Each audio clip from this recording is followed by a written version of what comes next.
Good afternoon or good evening, depending on where you might be. My name is Kevin Michael Grace, and this is the KMG Show, Thursday, August the 5th, 2021. Just a reminder that in approximately 90 minutes, I will be talking about a movie directed by David Robert Mitchell from 2018 called Under the Silver Lake. But first off, I want to talk about the arc of history. There's an essay today by Glenn Pearson in National Newswatch. It begins with a quotation.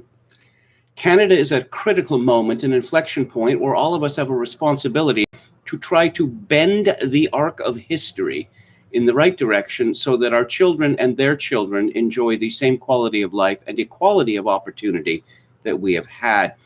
That will not happen if collectively we keep going for bronze. One of the more crass elements of elections is how political parties seek primacy while frequently feigning that it's all about the public good. That has always been the pattern, and the expected pandemic election will show elements of it as well. Pearson comments, there's a lot at stake during this political season, however.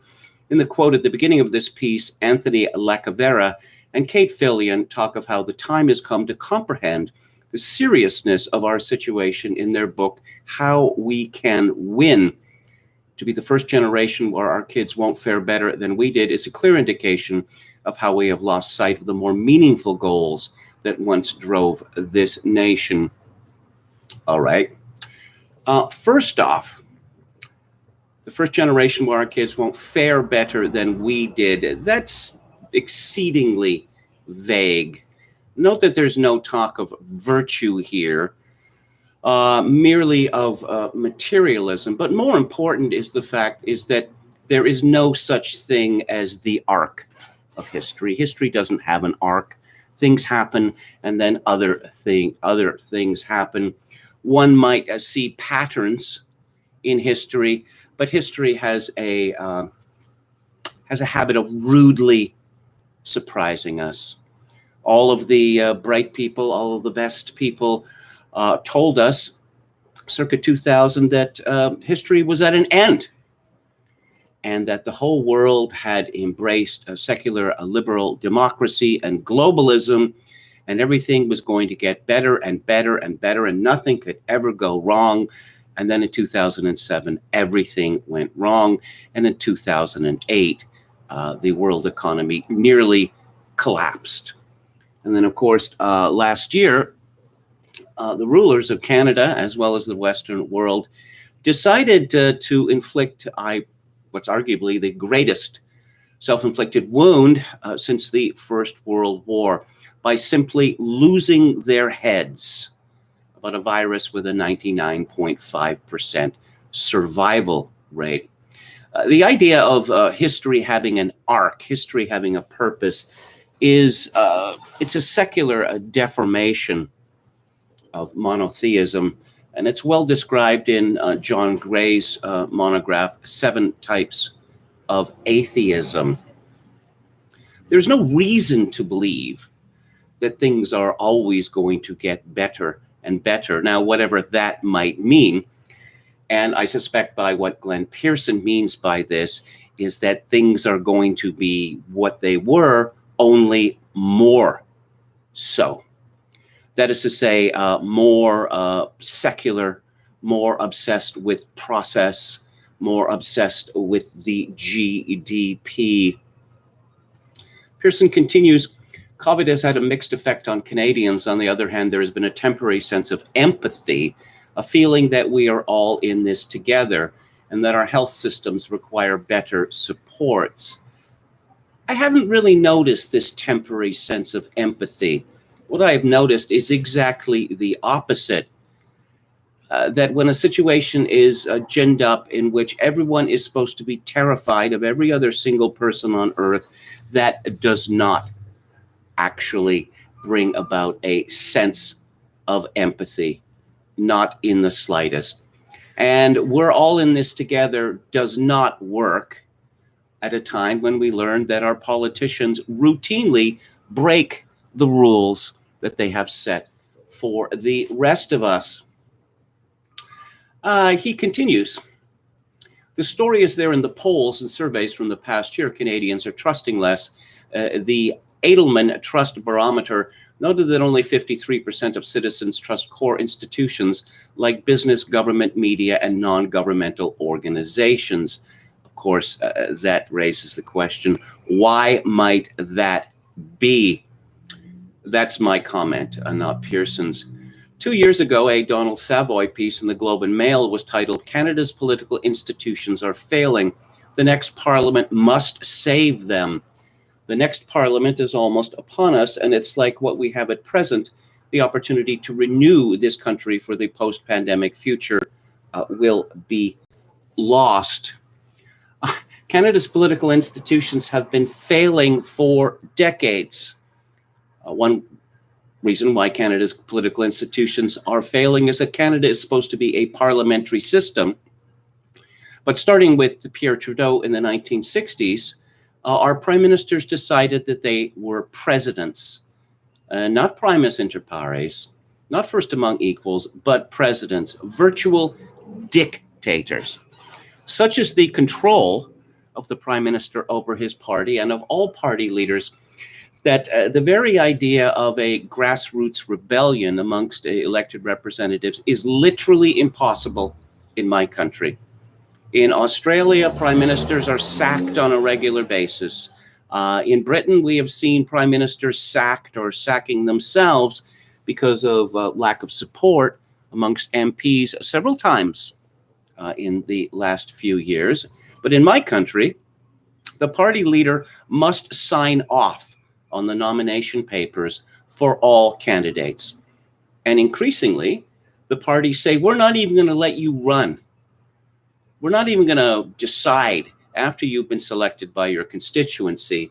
We're just going to say, nope, we're not going to let you apply for the position. And we don't have to tell you why, because we have that power. Pearson continues, 20 years ago, there was a clear sense that the world and Canada were heading to a better place. Again, what do you mean by a better place? The economy was solid and technological development convinced us that we now had powerful tools to drive the change for the better. What? Smartphones? Ever faster computers? Ever tastier instant pizzas? Is that what he means?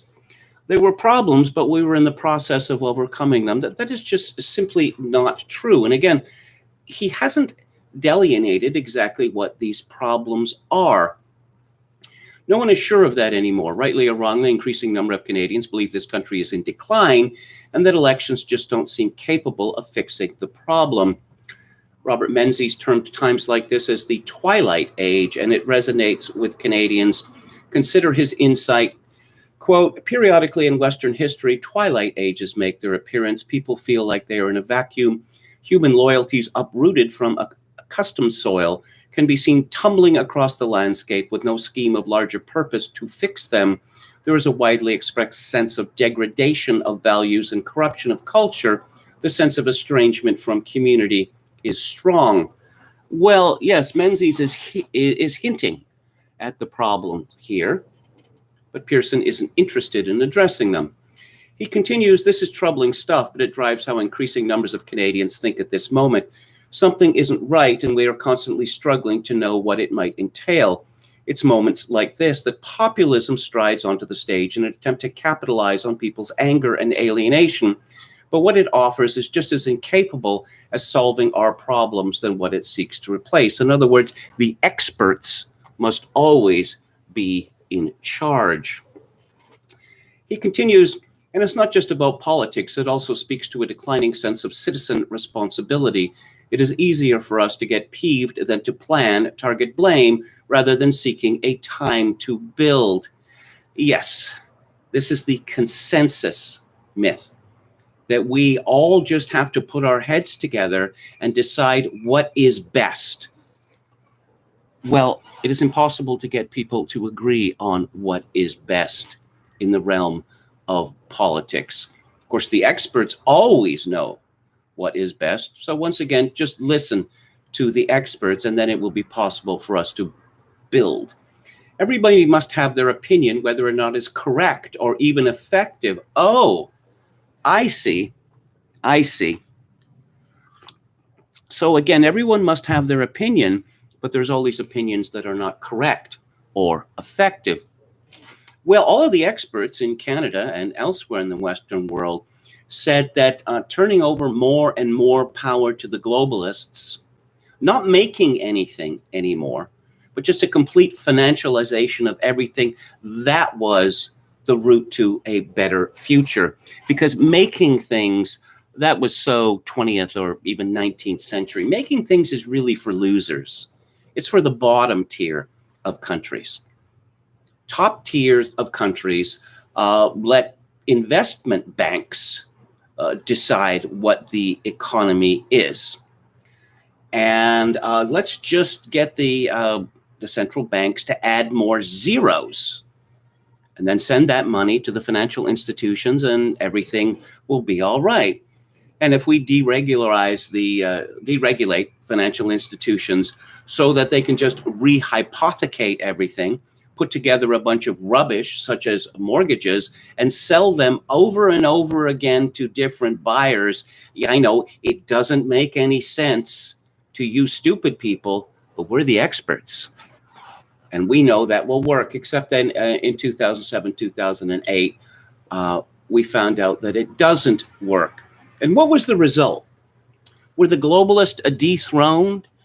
Did the peasants with pitchforks show up? No, that's not what happened. What happened was that it was decided by the experts that the people who had nearly destroyed the world economy must have even more power. Pearson concludes, these are hard days even for Canadians. Whether it is that is ailing us is not the reason why this election will be called. All parties will be vying for prominence when they should all focus on how to fix the dysfunction and disillusionment that presently ails us. Yes, the tiresome complaint against partisan politics. Our systems are partisan by design. And the purpose of that design is to allow checks and balances. But no, we can't have checks and balances anymore, because that might mean that the experts wouldn't get their way. We require a new era of collaboration to confront what is eroding our sense of hope. We need citizens to stop targeting and shaming each other, but that's tough to do when your politicians do the same thing. No, targeting and shaming each other means holding people responsible for their mistakes. But again, we can't have that. Final paragraph, if this coming election can't carry a different tone, a more heartening sense of cooperation, then it won't matter who wins if they can't put this country back together again on a common path. Make this election about that, and it will be an election that truly matters. Policy, there is nothing about policy in this. Why might Canadians be angry? Perhaps populism might find inroads. Well, let's look at what's happened in Canada over the last 50 years plus.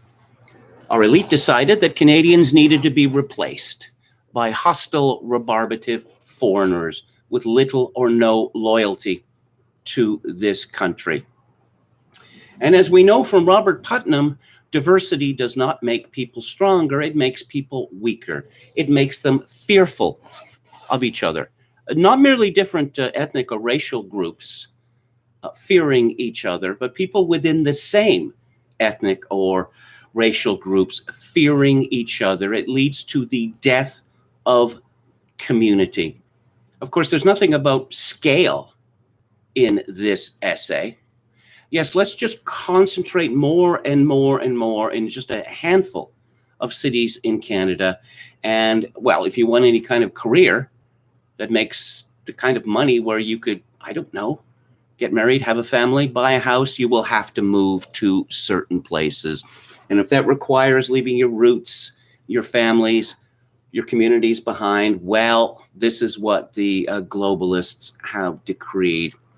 How about the replacement in Canada of common law with prescriptive law, which was brought about in 1982 by the imposition of the so-called laughingly named Charter of Rights and Freedoms.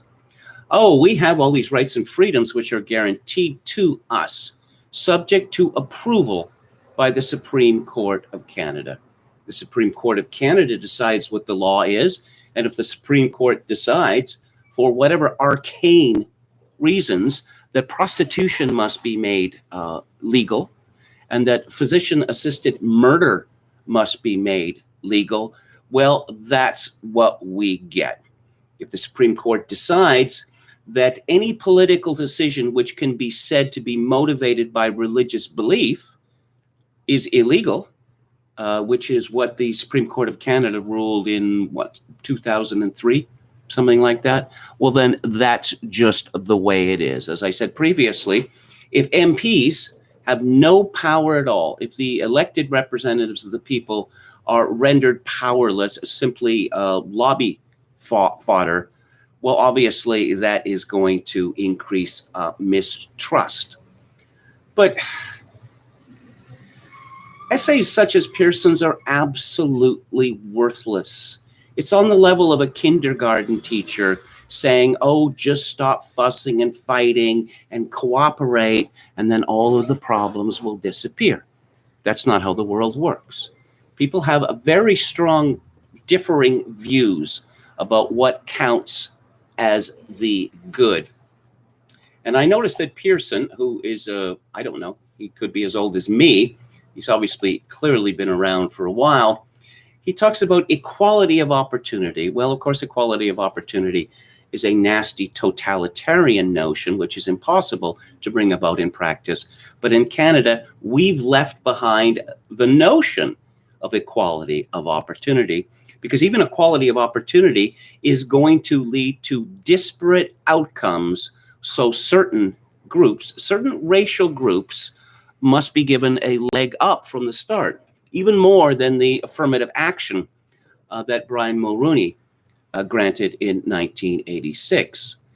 It's pretty easy to understand why Canadians, or majority of them, might be upset with their country, and the same thing is true of the United States, when people who have gotten off a plane in Pearson Airport in Toronto a week ago have more rights than white people who were born here, whose families have been here for generations. If this is the best that the elite can come up with, then you can see how truly bankrupt they are. They have two approaches, the carrot and the stick. This is the carrot. Oh, stop worrying about partisan politics. Stop assigning blame to people. Just think about the spirit of cooperation and things will get better again. And the stick is do what we say or else. And of course, we're very much seeing the stick in Canada as we are in the United States with COVID-19, which is terribly convenient for them, I must say, although there's no way of knowing how this is going to play out. Let's go to the chat. Hello to Dan Pelpicasso 88. Anwin says, hello all, real hot one today, Kevin. Well, yes, it is hot. It is, 77 degrees now. But there was a power outage about 15 minutes before the show started. So I was running around frantically trying to get the power back on and ended up sweating through my shirt as a result. I hope it's not too horrible to look at. I don't know. I turned the hairdryer on, and because I was sweating through my scalp, you remember, I know you're sick of my Seinfeld references, but one of my favorites is when George is sweating profusely, and Jerry asks him, I thought you just had a shower. And he said, well, it didn't take. And I found that, and it's a lesson that I have been unable to learn. I like to have a shower, within half an hour of starting the show, since I will feel fresh as a result. But the problem with that is it's already so hot at the time that I do it that I get out of the shower and the sweat just pours down my face. soaks my hair, and better to have a shower when it is cooler in the morning. Let's get back to the chat here. Just a second. Here we go. Hello to Dionysus. Oscar Toe. Jokerkin666 says, my sources in South Africa are saying August 10th may be massive civil unrest, mass action planned, over 1 million rounds of ammo and arms lost by the SAPS. True Greenbird said, I seem to remember Fukuyama's thesis being quite controversial. Well, not in the elite. That's not my memory.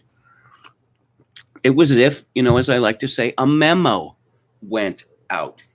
Essentially, what Fukuyama and people on his side were saying is that we don't need politics anymore, that politics are truly dead. Now, essentially, as I've argued before, Western politics died in a bunker in Berlin in 1945 because it was decided that having politics was too dangerous, that it led to mass destruction and genocide. Essentially, since 1945, all political parties believe more or less in the same thing.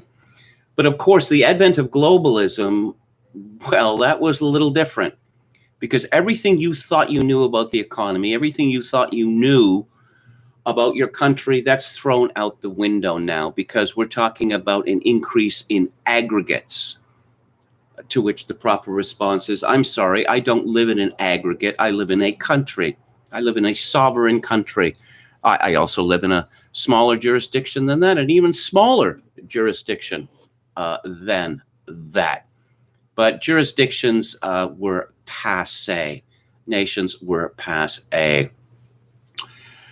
Who else do we have here? Hello to William Hicks. Caught the news on Zero Hedge of, who is this? R. Trumpka's passing? The comments were pretty interesting and hilarious. Nothing is sacred to the fellas on that forum. Remind me who Trumpka was. Hello to Buddy and Dan. Let's just all trust BlackRock. Yes, indeed. And who else do we have here? Anybody new? Contiki Roulette. I'm unemployed and I live with my parents. Yes, that was when George decided to start telling the truth, which had remarkable effects. AC is definitely the most blessed of modern inventions, says Chogokin666. The problem is that the unit in my room, and I don't even know whether it works, is right there, such that the ambient noise created by this carrier machine, and I know of similar machines in different hotels, would be such that it would be difficult to hear me, quite difficult to hear me. Enron says those Arctic Air Pure Chill things do actually work a little. Star Rover says Coach Red Pill is predicting Biden's disrespectful and unstable foreign policy will result in war with China in 2022. If there's a war, if America goes to war with China in 2022, I mean, all bets are off. Not just geopolitically, but in terms of the economy, well, it's game over, man. Oh, Richard Trumpka, head of the AFL-CIO, union boss. Okay, yes, I did see that. Was he a dinosaur or some such thing? Dan says, hopefully it wasn't a low-flow shower head. No, the water pressure, as people who stayed in hotels know, or stayed anywhere, water pressure tends to vary enormously. I have to say that the water pressure in this hotel is quite good. And there is quite an adequate supply of hot water, which is not something I can say for other places I have stayed at. Metal Mike says, are you sure some lady didn't throw a drink at you at the hotel bar? No, there is no bar in this hotel. There's no restaurant in this hotel. There is no gift shop in this hotel. There is no maid service in this hotel. So, it is bare bones. And water pressure in Ontario was all low flow, says Metal Mike, including in hotels. Well, I'm sad to hear that. I'm really sad to hear that. Okay, let's get back to it here, and let's talk about are we going to talk about Kamala Harris here? Who's lamenting, apparently. Why doesn't anyone like me? Well, it could be because you seem phony. You seem extraordinarily phony, even by the standards of modern American politicians. It's not just that you're smiling all the time, you are seemingly shrieking with laughter all the time. And why would you be doing that? And I think that she's doing that because it has been brought home to her that she is not a likable person. And perhaps if she's smiling, laughing all the time, or I don't know, talking about her running shoes and her supposed love of hip hop music, that this will endear her to people. This is from Axios by Jonathan Swan. Scoop inside a Kamala Harris crisis dinner. Apparently, Kamala Harris is the least liked vice president since polling began on this subject. Why this is a particular issue, I don't really know, because the vice president of the United States has essentially no power unless some fool like George W. Bush decides to hand over an enormous amount of it to Dick Cheney. And how did that work out, by the way? I mean, it's good for a president, for the vice president to be not particularly liked. But they like to game all of this out. You know, the choice of any particular vice presidential candidate has very little effect on the ticket's chance of winning. And of course, oh, what a wonderful choice the presidential candidate made. That was very well spoofed in the HBO series Veep with Julia Louis-Dreyfus. That a former senator is picked, played by Hugh Laurie, and it seems like the media love Hugh Laurie's character. And lots of people, he has the common touch too. He's really good at meeting people and rallies and such like. And so Julia Louis-Dreyfus is constantly saying, I need more stories saying what a wonderful choice that I made in Hugh Laurie, where the whole point is, you know, after the election's over and if you've won, you can just ignore the vice president. But a group of the Democratic Party's most influential met for dinner at a home in the nation's capital last month to game out how to defend Vice President Harris and her chief of staff, Tina Flournoy, against a torrent of bad press. We're talking about the chief of staff of the vice president of the United States. But wait, it gets even more trivial later. Why it matters, Axios asks in its condescending and infuriating manner. It's telling that so early in the Biden-Harris administration, such powerful operatives felt compelled to try to right the vice president's ship. Details: the host was Kiki McLean. Yes, and when did serious people start being called Kiki? A Democratic public affairs expert and former advisor to both Clintons. Her guests included Harris' confidant, Minion Moore, two former DNC officials, Donna Brazile. Yeah, you want to bring Donna Brazile in if you want to be better liked. And Leah Daughtry, Biden advisor and leader of his outside group, Stephanie Cutter, former Hillary Clinton spokeswoman and Democratic strategist Adrian Elrod and Karen Finney, and former Obama White House communications director Jennifer Palmieri. All women. Do you see the problem here? Because the problem I'm seeing is that women in the position, affluent white, well, mostly white, female liberals of this type, they look at Kamala Harris and they think, indeed, why isn't she so popular? Kamala Harris is awesome. Do you see the way she dresses? She's so stylish, etc., etc., etc. And she is just so, look at her manner on the stage, and they don't get it. They could have had a few men there who would have explained, you know, that men are roughly half of the population of the United States. And if you piss off men, then that means your polling numbers are going to be dire. But no, they never thought of that. Harris has been hit with a series of damaging press accounts with leaks from administration officials questioning her political judgment and describing rampant dysfunction in her office. Well, let's get a bunch of woke women together. Let's just fill an office just with woke women. You know what you're going to get? You're going to get dysfunction. You're going to get horrible dysfunction. And I've mentioned this again and again, that in these institutions, oh, well, you know, it's by women for women, or it's by minorities for minorities, or it's, you know, by female minorities for female minorities. These people are either at each other's throats or bursting into tears and taking sick days or sick weeks off, or going on leave for a month, 2 months, 3 months at a time, because it's not a nurturing environment. Well, guess what? Politics is not a nurturing environment. That is not how it works. And, oh yes, I said it was going to get more trivial. Well, here you go. This is from Francis Mulroney at the U.S. Sun. Toxic enforcer inside Jill Biden's abusive office that's like the devil wears Prada, as it's claimed workers are berated. We are talking about a staffer who works for Dr. Jill Biden, the First Lady of the United States. This is not a constitutional position.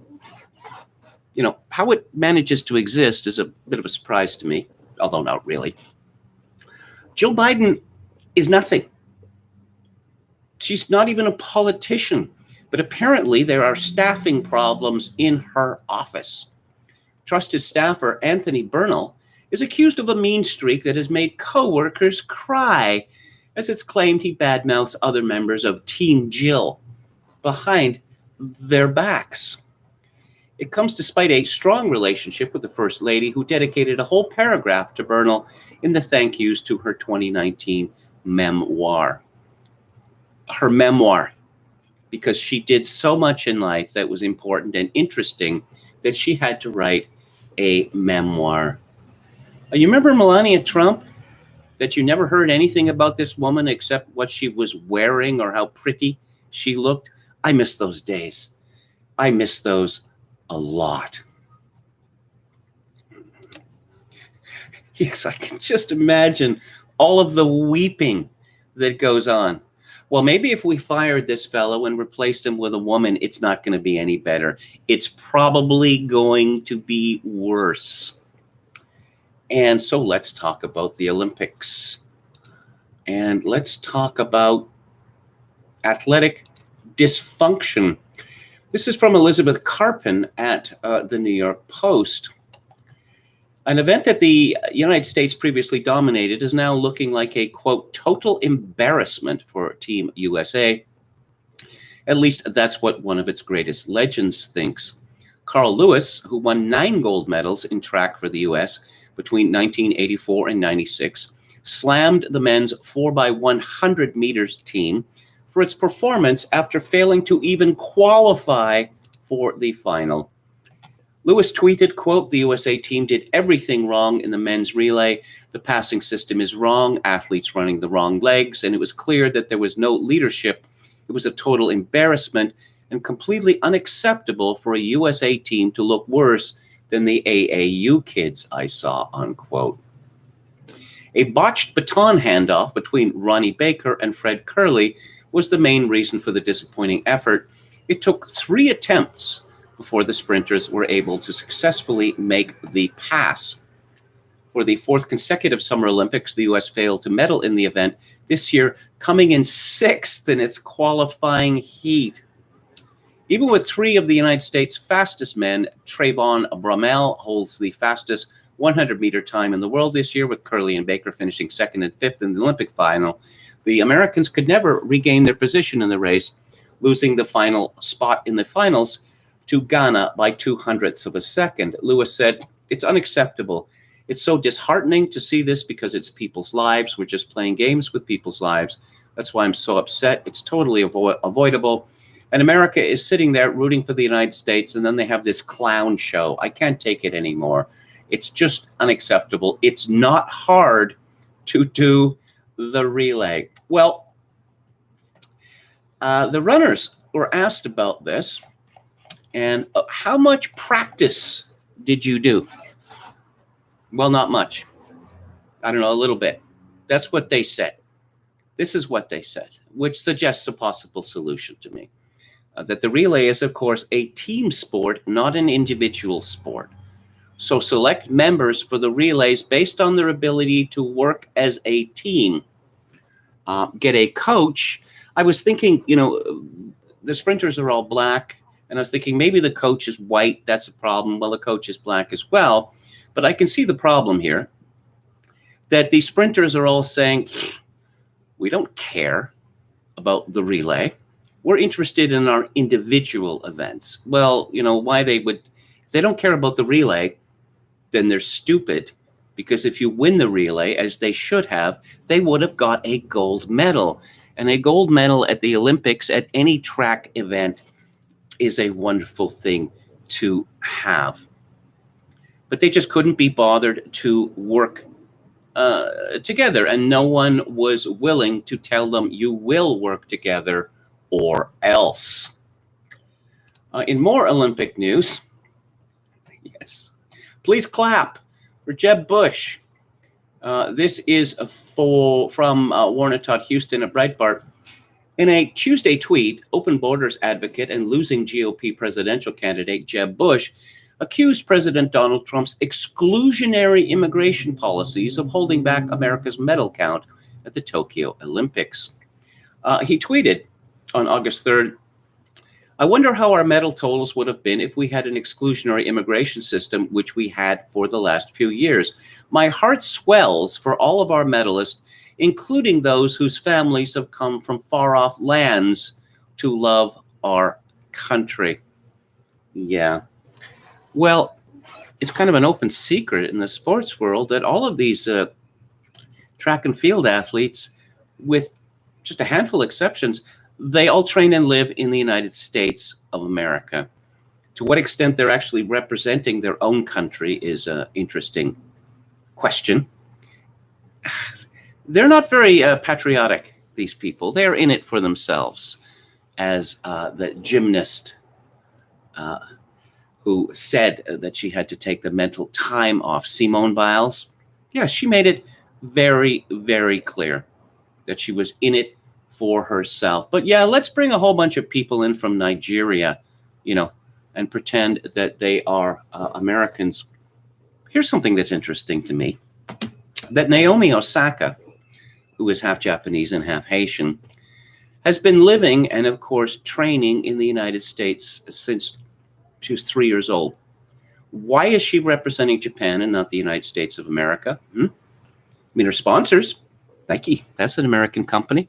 I'm sure most of our other sponsors are American companies too. Why? Because a big fish in a small pond. Representing Japan makes her exotic.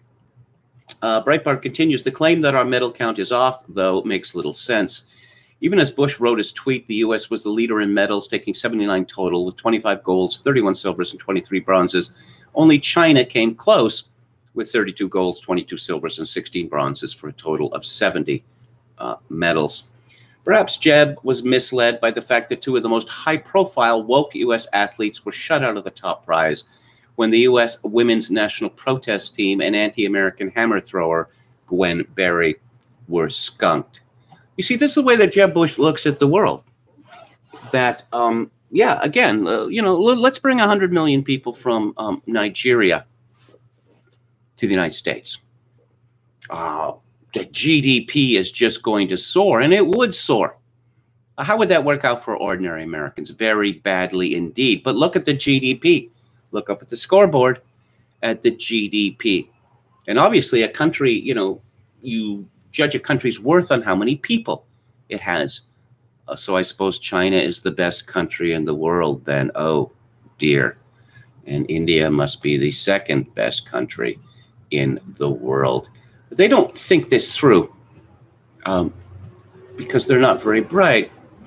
This is from Michael Schnell at The Hill. Representative Liz Cheney, Republican of Wyoming, on Wednesday said her father, former Vice President Dick Cheney, is deeply troubled about the state of the Republican Party. My dad is deeply troubled about where our party is, deeply troubled about where the country is, Cheney said during an event hosted by the Aspen Institute. She said her father, who served under former President George W. Bush, has been a tremendous source of advice and guidance and wisdom for me. Yes, in other words, she's worthless. You know that the Never-Trumpers, despite anything else they may have said, the Never-Trumpers' main objection to Donald Trump is that Donald Trump was not fond of forever wars, that Donald Trump didn't take any pleasure in bombing wedding parties of, sending more hapless Muslims halfway around the world, to their end for no possible geopolitical reason. That's why Cheney and her father and the rest of them hate Trump. Let's talk about squad member Cori Bush. You notice that the members of the U.S. House of Representatives are increasingly looking kind of sketchy, or worse, just bonkers. Squad member Cori Bush, who was with BLM trespassers on gun-toting St. Louis couple's property, slams their pardon. In a CNN interview, Bush called the pardon ridiculous. So, by the way, Bush is from the political school known as I've suffered, now it's your turn. The freshman lawmaker from Missouri slammed McCloskey as an absolute liar. Bush was present when the McCloskeys pointed their guns at BLM protesters. She criticized both the lawyer-turned-Senate candidate and the governor. The McCloskeys claimed they felt endangered by the social justice activists, but an investigation by special prosecutors determined that they were peaceful. Yes, knocking down a fence, pulling apart a fence in order to trespass in a massive way, screaming abuse at white people like the McCloskeys is not my idea of peaceful, but I suppose opinions differ. Quote, Mark McCloskey is an absolute liar. He has spat on my name, and because of that, his day will come. Ooh, she's a real tough guy, isn't she? Other people might consider that to be a threat, perhaps close to a threat of violence, a death threat. But to make this story even more hilarious, Ian Hanchett reports at Breitbart, during an interview with CBS, Representative Cori Bush defended spending money on private security and called for defunding the police. She said, would you rather I die? Would you rather me die? Is that what you want to see? You want to see me die? Yeah, she kept repeating this because that would be the alternative. So I either spent $70,000 on private security over the last few months, and I'm here standing now and able to speak, able to help save 11 million people from being evicted, or I could possibly have a death attempt on my life. And we're also talking about the same exact people who say horrible things about me, who lie to build up their base, and then because they lie about me, I receive death threats. Well, guess what, sweetie? Every member of Congress gets death threats.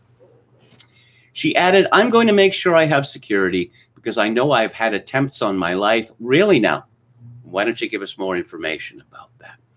And I have too much work to do.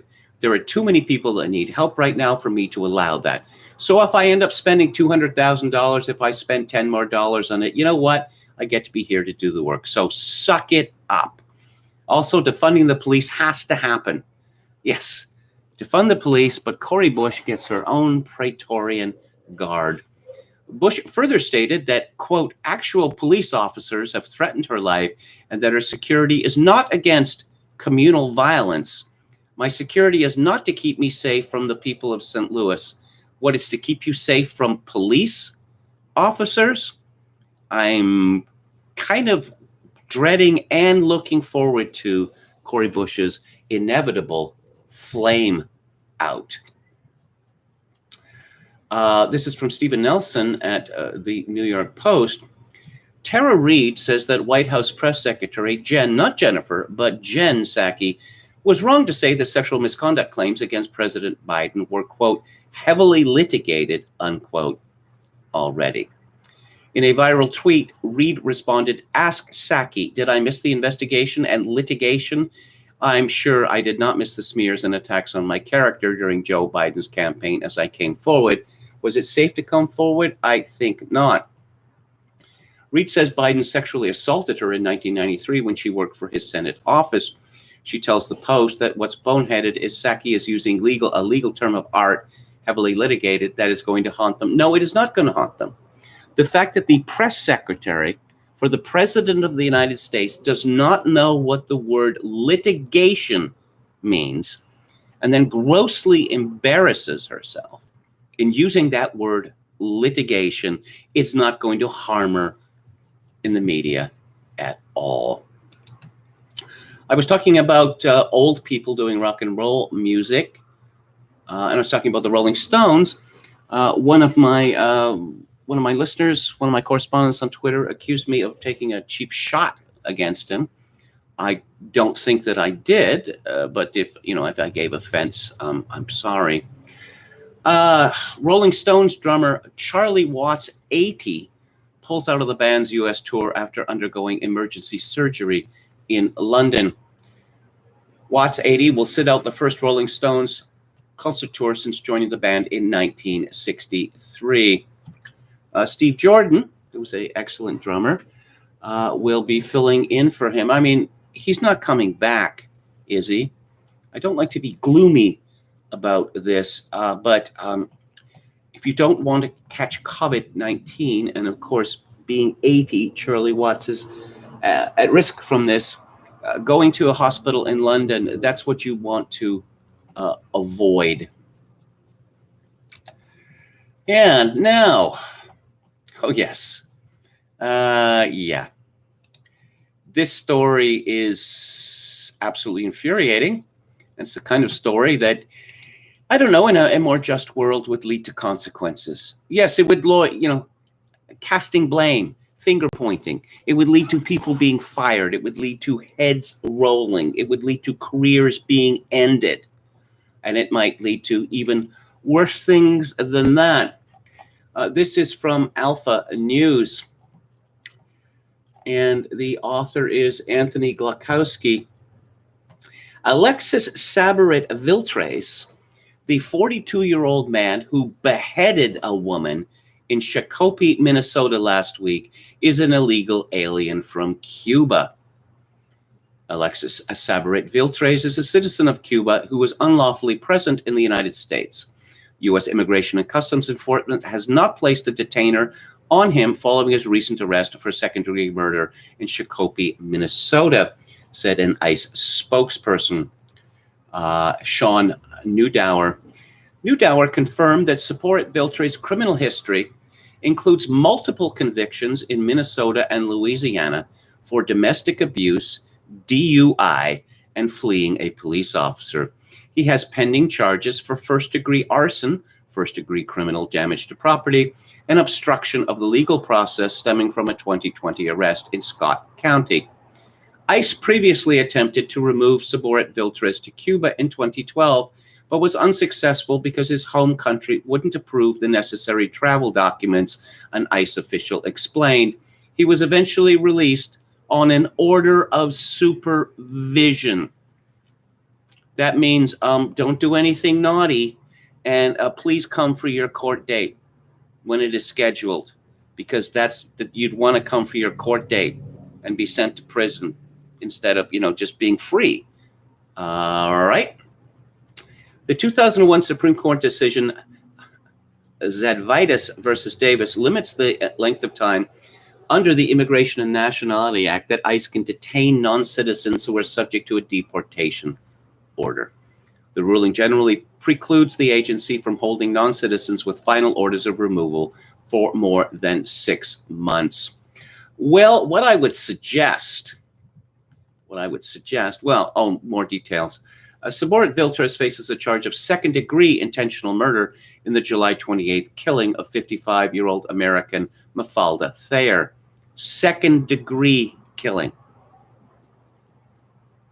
Beheading someone with a machete. How can that not be first-degree murder? The Cuban national used a machete to execute his victim in a car in the middle of a residential intersection, a gruesome display that was witnessed and filmed by multiple bystanders. Well, the United States, of course, has a military base at Guantanamo Bay in Cuba. Fly him to Guantanamo Bay, open the gate, push him through.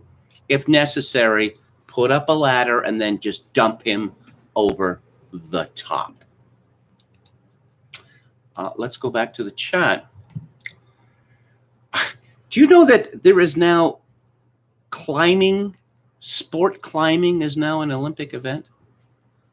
I know this, not because I was watching the TV to watch the Olympics, but because I was in a fast food restaurant yesterday and I saw a bunch of women wearing spandex, and I thought, what are they doing?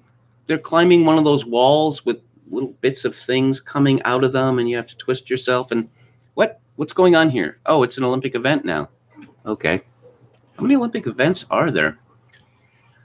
Let's see. The tennis thing was a bad move in the Olympic saturation. It used to be lesser known sports and unsung heroes, says Contiki Roulette. Is it basically like watching a sports team, but on the international scale, says Ashy Main. Bravo. Oh, that's an answer to the question. What is the main purpose of the Olympics? It's nationalism. It's nationalism in action. Nobody cares about competitive climbing unless, it's comical and you fall into water or whatever. Well, the commentators are chortling. There's a great number of shows that show that. I understand that, and they're adding more. Women's shot putting? Nobody cares about that. Nobody cares about that. But if it's America versus the rest of the world, then they can get people to care.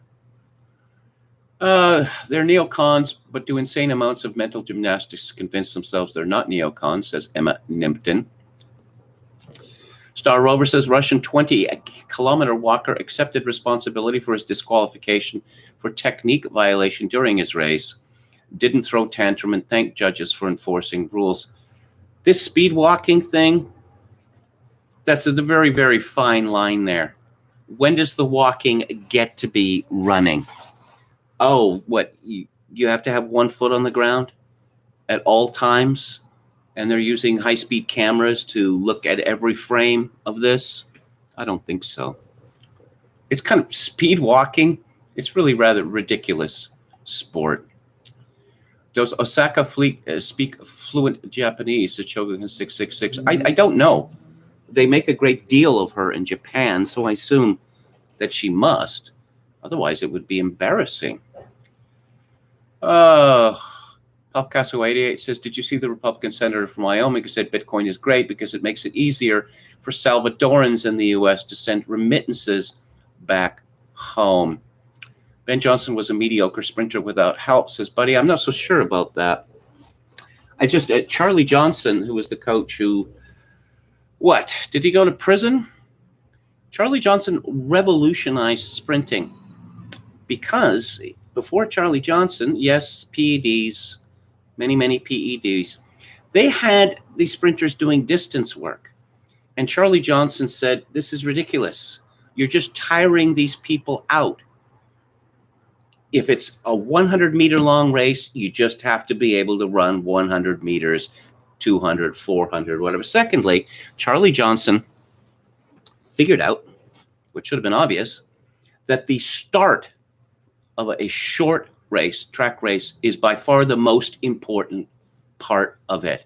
Ben Johnson got out of the blocks so fast that he had to slow down because he was tripping disqualifications, because he was faster than, the machinery that was judging him.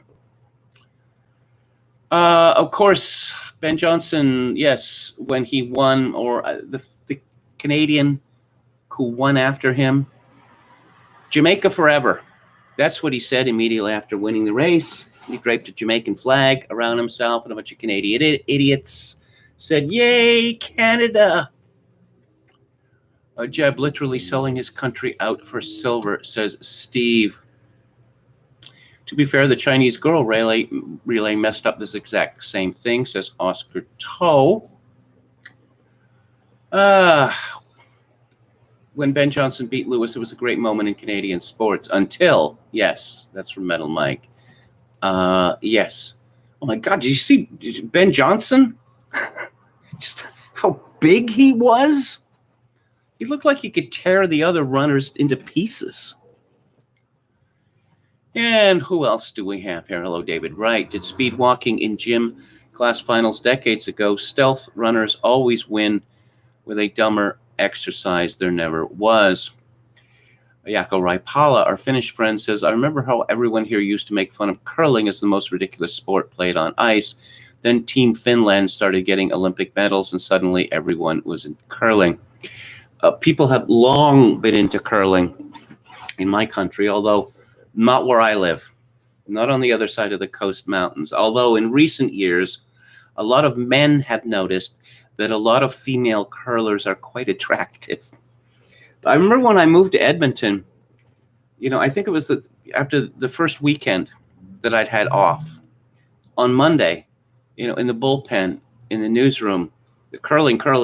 Did you see the curling? Wow, did you see the curling yesterday? And I thought they were trolling me. I seriously thought they were trolling me because I thought I'd never in my life heard anyone talking about watching curling in TV. And in Edmonton, they were besotted by it. Steptia7 says, I recently found out about a very weird animation from the 70s called The Fantastic Planet. I'm afraid to watch this as it might spoil Tree of Palm, which was the 100% hand animated film. Fantastic Planet. Aren't there more than one thing's called Fantastic Planet?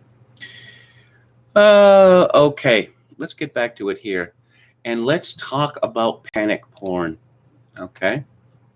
Newsweek, I believe a few years ago, was sold for $1. Yeah, that's right. They're still around. And here's their cover. There's a picture of a coronavirus, or a stylized one. The doomsday variant. COVID keeps mutating into scary new threats. And then in yellow type, how worried should we be? Is it time to start screaming in agony? To pull our hair out? To start bashing each other over the head? To kill each other on the street? Maybe. And this piece is by David H. Friedman. Scientists keep underestimating the coronavirus. Oh, really?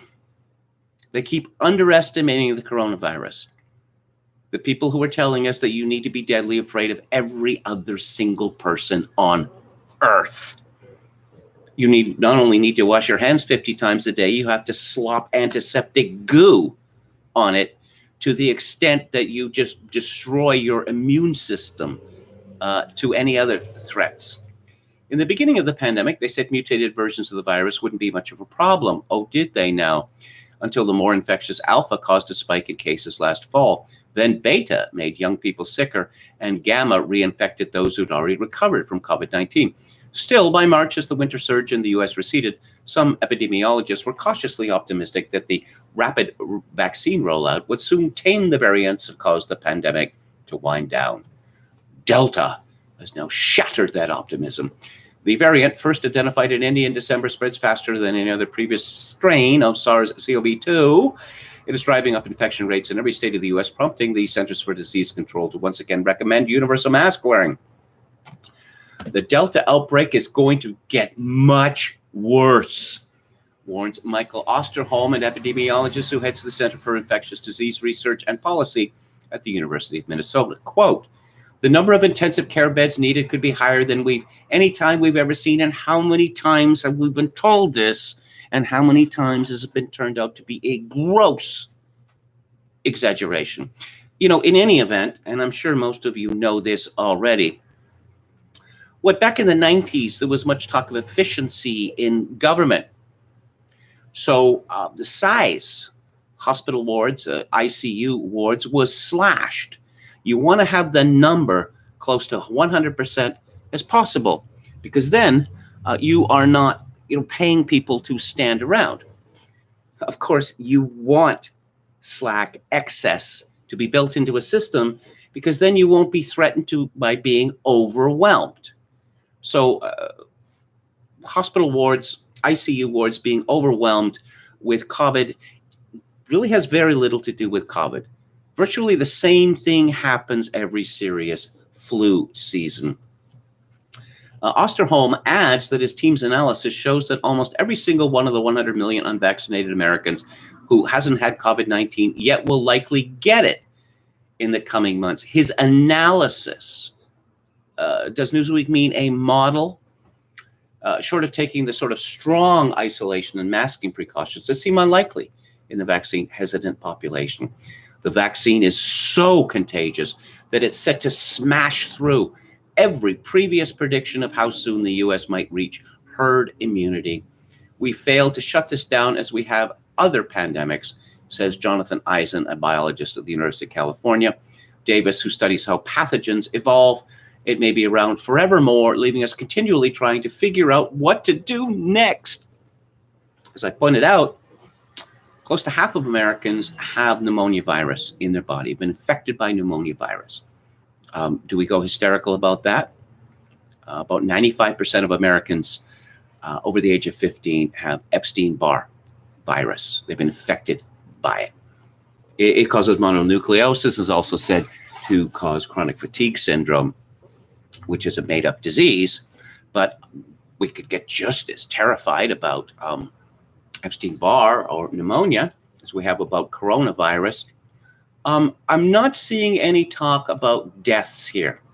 Nope, not seeing any talk about deaths. Let's just talk about cases.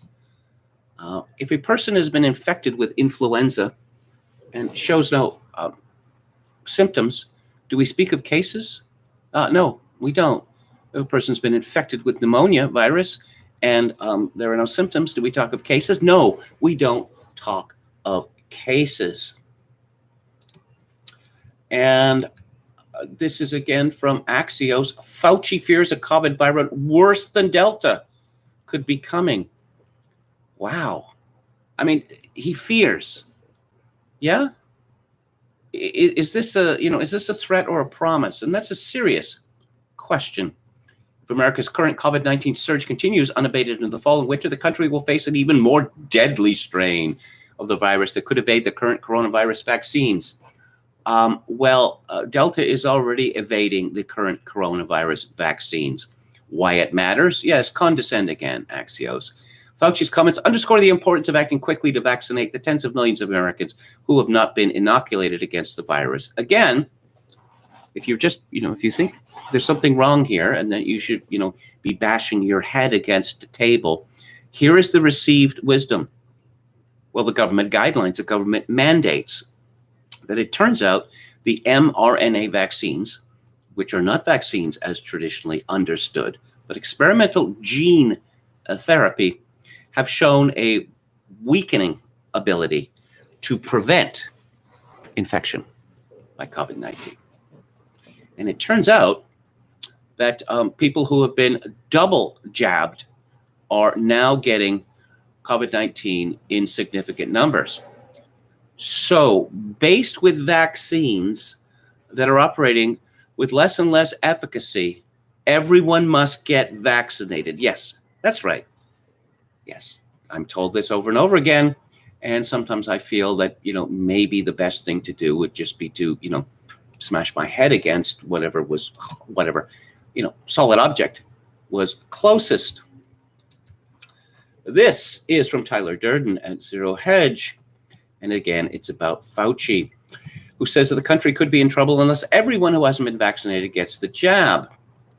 What we're seeing because of this increase in transmissibility, and because we have about 93 million people in the country who are eligible to get vaccinated who don't get vaccinated, that you have a significant pool of vulnerable people, adding that the Delta variant cases are rising in a very steep fashion and may hit 200,000 cases a day. No stats from Fauci on who's dying, who's getting hospitalized, or who's the most vaccine hesitant, of course.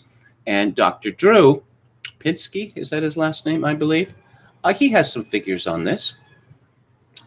The CDC reported today that only 28.4% of the Black community have received the COVID vaccine, with states like California and New York mandating vaccine passports to enter restaurants and businesses. The Black community would be the most affected by this modern-day segregation. Yes, they're lying to us again and again and again. Oh, it's Republicans, it's Trumpists, it's white Christian evangelicals. No, it is Black people who are most vaccine hesitant. And we know why this is, because they don't trust the government. Last year, we were told, well, it's perfectly reasonable for Black Americans not to trust the government because they're afraid of leaving their homes for fear that they will be murdered by police. Now, Black people are being told, of course you have to trust the government. We have your best interests at heart. So, get jabbed twice with the gene therapy, because I mean, we only wish what's best for you. And back to Zero Hedge. And while the Biden administration is now framing this as a pandemic of the unvaccinated, McClatchy notes that recent data shows that vaccinated people who still get infected with the Delta variant also have high viral loads that can spread it to others, even when they aren't showing symptoms or experiencing mild disease. Fauci said that data shows people infected with the Delta variant have viral levels about 1,000 times higher in quantity than were recorded in people who were infected with Alpha variant. Studies have emerged in recent weeks indicating that vaccinated individuals are at risk of long COVID. Sure they are. Sure they are. Fauci also says he fears strains which are even scarier than Delta. If we don't crush the outbreak to the point of getting the overwhelming proportion of the population vaccinated, then what will happen is this virus will continue to smolder through the fall and into the winter, giving it ample chance to get a variant, which quite frankly, we're very lucky that the vaccines that we have now do very well against the variants. Yeah. So is Fauci going to address the question of why this is happening? Get the vaccine. It's 99% effective. And it turns out it's nowhere near 99% effective. And it just goes down and down and down and down. Why is this happening? It might have something to do. In fact, it has everything to do with the nature of the technology itself. Oh, someone called Kyle Becker. And who is he when he is at home? He's CEO of BeckerNews.com, as seen on Newsmax, OANN, and Blaze TV. And what does he have to say? There may be an Omega death variant coming if we don't lock down and wear masks forever and get vaccinated and get 15 booster shots and never go outside. But maybe not. Still, let's be on the safe side and do all of it anyway, even if it destroys the country. Am I doing this right? Yeah. That's pretty much the ticket right there. And again, oh, yes. Terrible stories, which obviously many people are deriving great pleasure from. Republican official who mocked COVID in final Facebook post dies of virus in Texas. This is from Mike Stunson at the Fort Worth Star-Telegram. A Texas GOP official whose social media posts include anti-mask and anti-vaccine rhetoric has died from COVID-19. H. Scott Apley, who, according to the Galveston News, was a member of the Galveston County Republican Party and a Dickinson City Council. Dickinson City Council was 45 years old. Okay.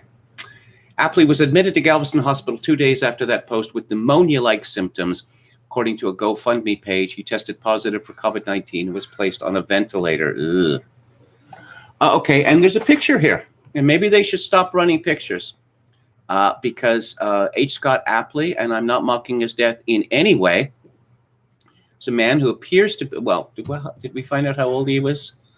45 years old. He is what they call grossly or perhaps even morbidly obese. But they never mention that in the stories. And I would go so far as to say that not talking about obesity in writing about COVID and how you can avoid it is irresponsible and leads to unnecessary deaths. Because the best thing that anyone can do not to get COVID, or in particular, not to be seriously afflicted by it, is to lose wait. And here we go. More shots, more shots. This is from Hannah Blow at Breitbart. Moderna said Thursday that the third shot of its two-dose vaccine for the Chinese coronavirus will likely be necessary prior to winter, news that follows discussions of ongoing booster shots, similar to the annual flu shot. But while we see durable phase 3 efficacy through 6 months, we expect neutralizing titers will continue to wane and eventually impact vaccine efficiency. Oh, 6 months, eh? That's as long as can be expected. That's not exactly what was promised. And this is from Chris Tomlinson at Breitbart. A Swedish vaccine researcher has claimed that people could be required to take more doses of the Wuhan virus vaccine, stating that it's unclear how long a vaccine protection lasts. Yes, and I'll repeat the joke that it's going to be monthly, like a Netflix for your arm. Jabs forever. 32 million Britons to be offered vaccine booster shots next month. And Rand Paul has some good things to say about this. He was talking to Tucker Carlson. He said, they can't arrest us all. They can't keep all your kids home from school. They can't keep every government building closed, although I've got a long list of ones they should. We don't have to accept the mandates, lockdowns, and harmful policies of petty tyrants and feckless bureaucrats. We can simply say no, not again. Speaker Nancy Pelosi, you will not address or stop me or anyone on my staff from doing our jobs. We all have either had COVID, had the vaccine, or been offered the vaccine. We will make our own health choices. Local bureaucrats and union bosses, we will not allow you to do more harm to our children again this year. Do I sound fed up to you? That's because I am. I'm not a career politician. I practiced medicine for 33 years. I graduated from Duke Medical School, worked in emergency rooms, studied immunology and virology, and ultimately chose to become a surgeon. Yes, there's many such people like Rand Paul and many more who are even more, how would I say, distinctly qualified in terms of epidemiology, who disagree with Fauci and others. But no, they're invisible people. They must be ignored, even though we're now being told, well, you know that vaccine that was 99% effective? No, it's not. And apparently it tops out at 6 months, besides the fact that you might get infected anyway, But listen to the science. Listen to the science. Fred Watson Jr. writes at the American Sun, the media and government have had difficulty managing and maintaining narratives about COVID. And January the 6th, bits of reality leak out, ruining the current story, forcing the quick, shoddy creation of new stories. Observing these two topics, it's not hard to see how COVID fighting methods and media hysteria of the 1/6 preview what the American government would do when battling a real insurgency. The narrative is hysterical, even if reality does not conform to it. To this day, the death toll invoked is framed as people killed by the protesters, when in reality, the only death that day was a protester killed by Capitol Police. In the event of a real rebellion, why would the regime allow any pushback on the regime-approved message? Julie Kelly wouldn't have essays explaining the sham insurrection. Posobiec wouldn't have a Twitter account. Total memeplex dominance would be enacted. This might not even be necessary. Look at the COVID cult. Think of the bloodthirsty left when they see 1/6. This is why discussions of flip-flops and narrative destruction are partially true. The left does not notice the 180s. They enjoy collective amnesia, update their software with the new patch, and support the new narrative as if pure. We have always been at war with East Asia. The tools for fighting an insurgency enjoyed dry runs with COVID. The instant mythology of 1/6 shows how quickly the media can gin up support with the proper framing. The federal government labeled white supremacy as the top threat. The media quickly calls any opposition to government policies as rooted in white supremacy. No resistance to left-wing tyranny will be allowed. totalitarian governments always create resistance, but the nature of handling them differs in each instance. We know the why, we know the what. Watching COVID and the 1/6 aftermath, we can see the how. Piece by J. Robert Smith, an American thinker. Reuters reported Monday that Dr. Fauci has made a declaration enough Americans have now been vaccinated to avoid lockdowns. Fauci made this pronouncement on ABC's This Week. But who, even with a modest faculty for critical thinking, believes Anthony Fauci? That's Anthony Fauci, MD, who famously told us that masks don't work and then told us by God wearing them is imperative. Fauci, a flip-flopper, perish the thought. America has entered a Kafkaesque period. Lies are truths, wrongs are rights, and individuals who can't abide the zigzagging that Fauci and his allies do routinely, who can't abide the brazen gaslighting and hypocrisies, who won't swallow the suspect science, who have the nerve to call out all the falsity, are targets for cancellation, which is a form of control. The American establishment is thoroughly debauched. The sweep of that debauchery is impressive.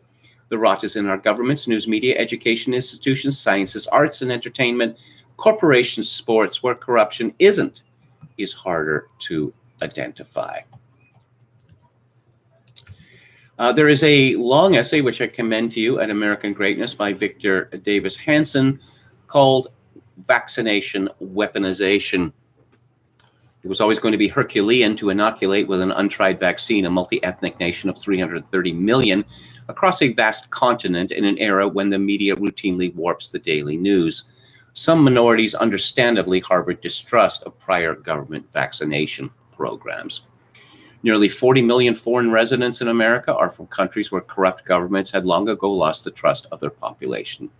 The anti-vaccination movement was distrustful of what the government said was safe, given the rush to produce previously untried mRNA inoculation methodologies.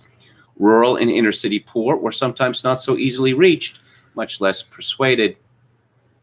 Yet politics played the most obstructive role early on. Candidate Joe Biden talked grandly of reviving the World War II War Production Board. He deliberately omitted that it was Donald Trump who emulated FDR's mobilization of private enterprise under government auspices. Trump offered legal protections for companies to accelerate their research and development in hopes that competition, profits, and public oversight would result in COVID-19 vaccinations just 10 months after the pandemic hit. And it worked. Mostly safe and effective vaccinations were rolled out shortly after the election. Some 17 million were inoculated by the time of Joe Biden's January 20th inauguration. Yet Dr. Fauci, in the days when he still posed as a bipartisan professional, had dismissed the idea of any viable vaccination in the election year 2020. Joe Biden publicly doubted that Trump's vaccination efforts would either work or be safe. In a nationally televised debate, vice presidential candidate Kamala Harris shamefully said she would never be vaxxed with any shot associated with President Trump. All that proved disastrous messaging for an already skeptical nation. Pfizer had promised a breakthrough vaccination announcement in late October on the eve of the election. Then it mysteriously went silent, only to suddenly announce its successful vaccination just a few days after the November the 3rd voting. Joe Biden continued the politicization of the vaccination program by bizarrely and falsely declaring on CNN that there had been no vaccinations given until he entered office, yet Biden himself was first vaccinated on December the 21st on live television. Yes, and Biden and the Democrats have got themselves in a pickle here, because I suppose it would have been possible at some point to pull back on the rush, on the push, on the compulsion with regard to vaccinations, and to look at adverse incidents and to look at failing efficacy and blame Trump. Oh, it was Trump with the warp speed. You know, Trump who gave blanket immunity to all the drug companies. This was rushed and it shouldn't have been rushed. Well, they can't do that now. I mean, they could try, but seriously, it wouldn't work. It simply wouldn't work. And again, from Australia, now officially, yeah, I'm calling a halt on this contest. Most effeminate Anglosphere nation, Australia is the winner. Take your bow, Aussies. Advance Australia fair. And Melbourne is just entered its 6th lockdown because lockdowns work. Let's go to the Daily Skeptic. What the modelers still don't understand about herd immunity. And the vaccination of children is not a straightforward decision. And we also have, it is time for us to protect our children, not use them as a shield to protect us. This is from NHS General Practitioner Dr. Renee Honderkamp, who says that children should not be vaccinated. Public Health Scotland adds 85 unvaccinated deaths in a week as it, quote, updates its reporting. Numbers of NHS app pings falls by 43% in a week, but remains close to 400,000. Travelers to Mexico discover it's been red listed in mid-air. You want to know why people hate governments intensely? Well, here's an example. The Mail has a harrowing story about a woman who discovered Mexico had been placed on the red list in mid-air as she was flying to Mexico City yesterday. The only way for her to avoid quarantining for 10 days on her return, and the £1,750 cost of doing so, would be to catch the next flight home. Unfortunately, the cheapest one before Sunday, when Mexico goes on the red list, is £6,878.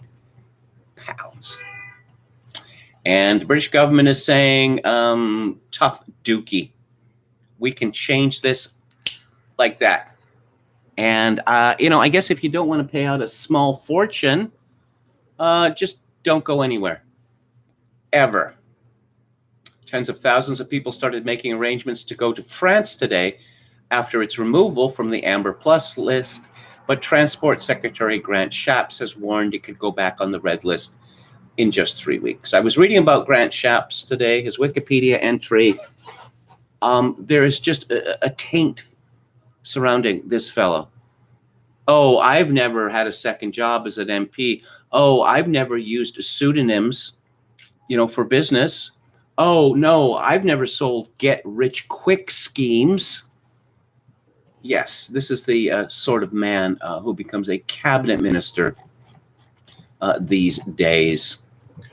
And I think that Alex Berenson is not going to be back on Twitter until tomorrow. Just let me check here. No, he has not updated since July the 30th. But he is on Substack. And let's see what he has to say there. This is his last message on Substack. Attention citizens, your Department of Pandemia wishes to report that just because the vaccines for the thing no longer work does not mean they have failed. Failure is an ugly word, a loser's word, and we don't like it. Remember to get your bonus vaccine when it's your turn. Attention citizens. I could say more about this, but it wouldn't be prudent. Again, why are people who've been double vaccinated becoming infected? Again, one might want to look at the technology itself, but it would not be prudent for me to say anything more on that subject. Let's go back to Hilaire Belloc and his book, The Servile State. We're almost finished. And then we're going to move on to another book. And I think I'm going to do Joseph Tainter and the Collapse of Complex Societies. So the Servile State has begun. And Belloc is warning that a serfdom, a modern form of serfdom, is being introduced to England. Now, let's see here. Lastly, there is the obvious bludgeon of compulsory arbitration, a bludgeon so obvious that it is revolting even to our proletariat. Indeed, I know of no civilized European state which has succumbed to so gross a suggestion, for it is a frank admission of servitude at one step, and for good and all, such as men of our culture are not yet prepared to swallow. I represented my union in quite a few compulsory arbitrations. To good effect, I must say. I was, in my hot youth, as Byron would say, I was a trade union executive. Belloc continues, so much then for the first argument and the first form in which compulsory labor is seen to be a direct and necessary consequence of establishing a minimum wage and of scheduling employment to a scale. The second is equally clear. In the production of wheat, the healthy and skilled man who can produce 10 measures of wheat is compelled to work for 6 measures, and the capitalist is compelled to remain content with 4 measures for his share. The law will punish him if he tries to get out of his legal obligation and to pay his workmen less than 6 measures of wheat during the year. What of the man who is not sufficiently strong or skilled to produce even 6 measures? Will the capitalist be constrained to pay him more than the values he can produce? Most certainly not. The whole structure of production, as it was erected during the capitalist phase of our industry, has been left intact by the new laws and customs. Profit is still left a necessity. If it were destroyed, still more if a loss were imposed by law, that would be a contradiction of the whole spirit in which all these reforms are being undertaken. They're being undertaken with the object of establishing stability where there is now instability, and of reconciling, as the ironic phrase goes, the interests of capital and labor. I'll just break in to say that back in the 1970s, when I was involved in labor law, the agreements between the capitalists and the proletariat, at least in my province, British Columbia, were known as master and servant laws. It's true. They are being undertaken with the object of establishing stability. Yes, it would be impossible without a general ruin to compel capital to lose upon the man who is not even worth the minimum wage. How shall that element of insecurity and instability be eliminated? To support the man gratuitously because he cannot earn a minimum wage when all the rest of the Commonwealth is working for guaranteed wages is to put a premium upon incapacity and sloth. The man must be made to work. He must be taught, if possible, to produce those economic values which are regarded as the minimum of sufficiency. He must be kept at that work, even if he cannot produce the minimum, lest his presence as a free laborer should imperil the whole scheme of the minimum wage and introduce at the time a continuous element of instability. Hence, he is necessarily a subject for forced labor. We have not yet in this country established by force of law the right to this form of compulsion, but it is an inevitable consequence of those other reforms which have just been reviewed. The labor colony, a prison so called because euphemism is necessary to every transition, will be erected to absorb this surplus, and that last form of compulsion will crown the edifice of these reforms. They will then be complete so far as the subject classes are concerned, and even though this particular institution of the labor colony, logically the last of all, precede in time other forms of compulsion, it will make the advent of those other forms of compulsion more certain, facile, and rapid. There remains one last remark to be made upon the concrete side of my subject.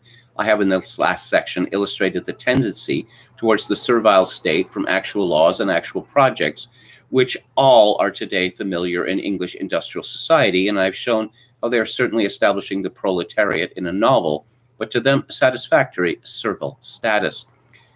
It remains to point out in a very few lines the complementary truth that what should be the very essence of collectivist reform, to wit, the translation of the means of production from the hands of private owners to the hands of public officials, is nowhere being attempted.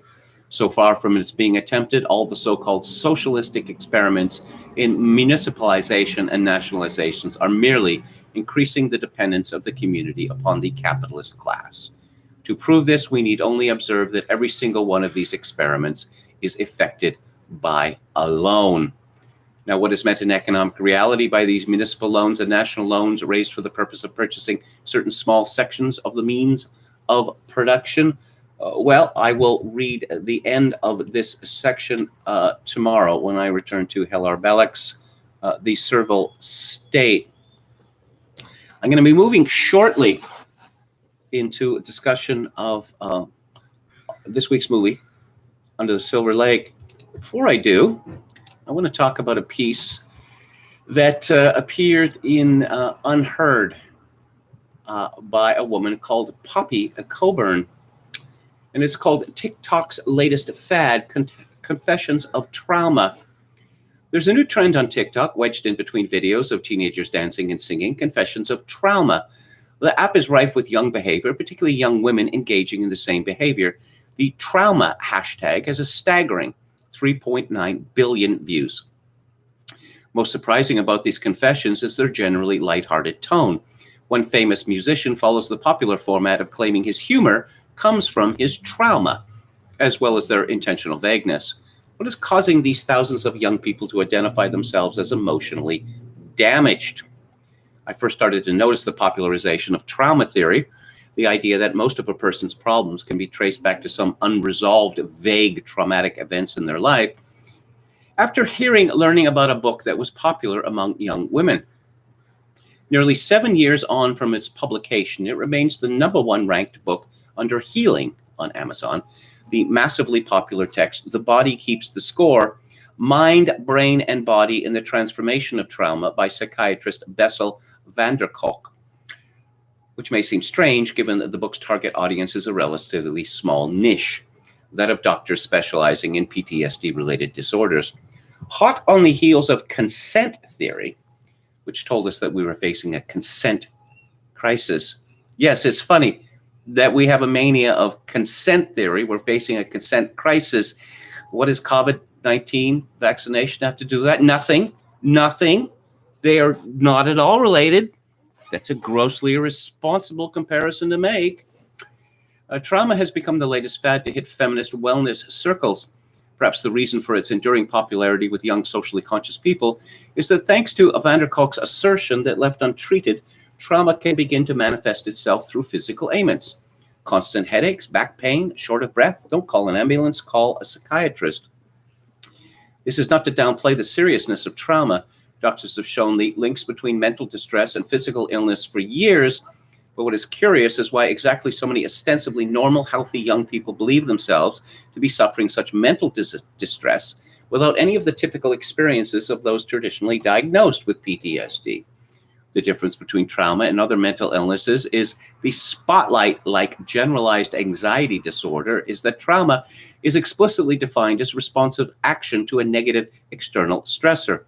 Trauma and the mental illness most closely associated with it, PTSD, are therefore closely linked to broader societal conditions. If there is significant uptake in young people identifying themselves as traumatized, it stands to reason there is a significant stressor embedded in wider culture. It is not healthy to have 1 in 8 young people seeking out professional mental help, nor for 17% of the adult population to be hooked on powerful antidepressant drugs with nasty side effects. We should be concerned that young people pathologize their dissatisfaction with modern life, adapting in unhealthy ways to untenable social conditions. Falling back on trauma as a catch-all explainer doesn't bring us closer to a genuine solution. Well, for people who work in government jobs, say, claims of trauma make money. Your job gave me PTSD, so I demand a settlement. A large settlement, maybe early retirement and a large settlement, maybe a cushier job, maybe rapid promotion. That's certainly what we're seeing in the Canadian Army. Not that the Canadian Army is a model for anything else, but one reads of it elsewhere. As far as I can tell, the Canadian Army exists only today, and it's not called the Canadian Army, it's called the Canadian Forces. Not the Canadian Armed Forces, mind you, because that sounds a little violent, doesn't it? Just the Canadian Forces is to be a pipeline for sexual harassment and PTSD claims. So just let me open up some tabs here, and then I will go to the chat, and then we will talk about David Robert Mitchell's very strange film, Under the Silver Lake. Well, I'm opening another tab. I'll just say that I like this movie. I didn't like it as much as other people liked it. And frankly, if this were my movie, I would probably excise about 20 minutes from it. The extent to which you are likely to enjoy this film has a lot to do with your tolerance for, well, for want of a better word, weirdness and the unexplained. My tolerance for weirdness and the unexplained is comparatively high, I would say. Yours might not be as high as that. I will say this, I don't really characterize myself as a conspiracy theorist, although, of course, conspiracies exist, and they have always existed. But I used to be a reporter, and I learned a lot of things which are not in the public domain. And I came to the conclusion that there are two accounts of the world, or of history, or of society, if you will: the official account and the non-official account. And there is much in the non-official account which is true, but which is never going to be admitted. So let's go briefly back to the chat. Indeed, Kevin, nothing in this movie justifies its running time. Oscar Toe, I didn't like it. Septius7 says a stress trauma is the source of disease, but physical trauma exists throughout all of the body systems, not the mental. Physical trauma can manifest in the psych disorder as well as the inverse. Listening to the video made by this Englishman with very German name of Georg Rockall Schmidt, who I commend to you, well, 3 weeks ago or something, he made a video about stress, particularly about cortisol levels. And, how very dangerous elevated cortisol levels are. And I think that it is likely that, cortisol levels can actually be quantified, unlike trauma. I failed grade 6, and that is responsible for everything bad that happened to me. Is it? Really? There's no way you can prove it. Maybe you failed grade 6 because you just goofed off the whole time. Maybe, this was a terrible judgment on my intelligence, which wasn't justified. There's no end to it. There's no end to claims of trauma. Okay. Let's see. Oh, yes. Yes. Biden actually ate a face booger on camera. Yes, he did. He actually did that. Rambling Biden is getting harder to watch even with 3 more years to go. Ugh, says Don Willis. Steve says this sounds like a film for Nowicki.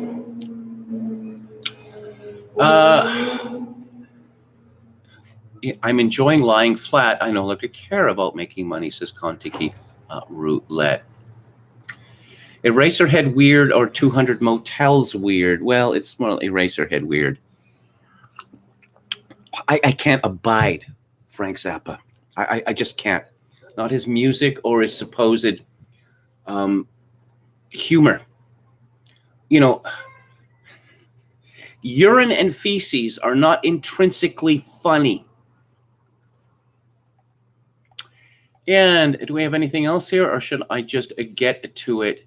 Septius7 says New German School of Medicine is based on the trauma theory, but this sounds like an idiot new ager feminist version of this idea. Rescue Steve says early retirement is what it will actually end up being. The media a couple of years ago, and I suppose they keep going back to this, they made this fuss, and his wife was leading the charge for this man who the Canadian government was so cruel, so heartless, and they were hurting him. Maybe they were driving him to an early death because they simply were not recognizing and taking the steps to address the trauma that he'd suffered. Trauma how? In Afghanistan. Oh, I see. Yeah, he was seeing his buddies there being blown up by IEDs and the like. No. He unloaded pallets from transport planes at the airport. Yeah. Pretty serious trauma there. Anyway, let's go to Under the Silver Lake, which is a film by David Robert Mitchell. I noticed he's born in 1974, which makes him 46 years old, and he has made 4 films. Well, actually, 2 features. it seems very difficult for people to get into the movie business these days. I suppose unless you're making MCU films. If you want to make independent films, it is very difficult indeed. I would have thought, given all the stir that Under the Silver Lake occasioned, what movie has he done since then? What movie is he working on? There's no knowledge of any of this, and it could be that he has been sent to, what do they call it? Director's jail. This film is about a young man played by named Sam. He's played by Andrew Garfield. I've seen Andrew Garfield in many films. He's very good at playing a weakling. I would say that. He was in the Scorsese film Silence, which was a disastrous miscasting, which perhaps more than anything else wrecked that film. He's playing a Jesuit who goes to Japan in the early 17th century. Now, keep in mind that these men were the toughest men on earth. They were told, this is your mission. We will insinuate you, because it's illegal for you to be there, in, say, England or Japan, and you will minister as best you can to the Catholics of those countries. Now, you have to be on the lookout for spies, government agents at all times. Despite that, you will be captured, you will be tortured, and you will be executed in a disgusting manner. And yet these Jesuits went anyway. But Sam is kind of a cipher, okay? And this is obviously deliberate. We look at Sam's world, and we see that he lives in Silver Lake, which is a neighborhood in East L.A., full of hipsters. Beck lives there, or at least he used to. And it looks like a very nice place to live, I must say.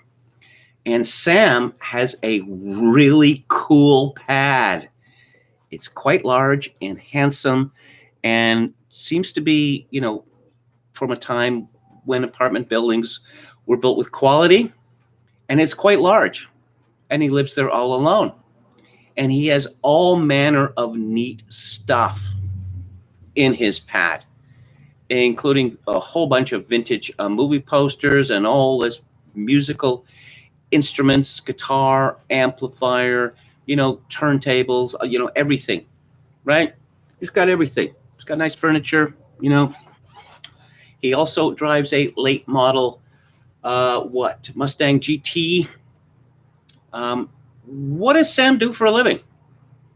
Well, Sam doesn't do anything for a living. Now, this is lampshaded, as the kids like to say, over and over again, because Sam is constantly asked about work. Oh, yeah, working hard. Yeah, working hard. Well, he's not working hard. And near the beginning of the movie, his landlord tells him that he's got 4 days, nothing personal, but you got 4 days to pay your back rent or you will be evicted. And later we see his black souped up Mustang.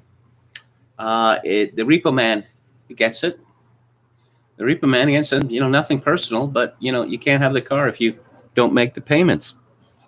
It would appear, as best as I could see, that Sam must have had a decent job, but then his girlfriend dumped him and he went into a downward spiral. But there's really no explanation of this. To the extent it's necessary, actually. Near the beginning of the film, we see something weird happen, and this movie is a succession or a concatenation, you could say, of weird events which get progressively weirder and more surreal and more terrifying. I'm glad to see this movie didn't end with "it was only a dream."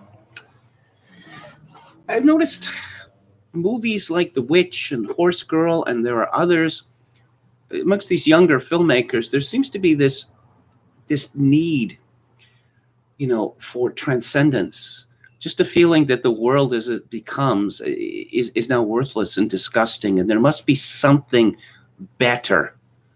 Now, this isn't going to be traditional religious belief. It's certainly not going to be Christianity, because California is ground zero for the extirpation of Christianity in America. It's not even on the menu. I mean, the word heaven is invoked by Sam. And of course, he goes to some fabulous place, which is what, a bar, an outdoor bar, swimming pools, called Purgatory.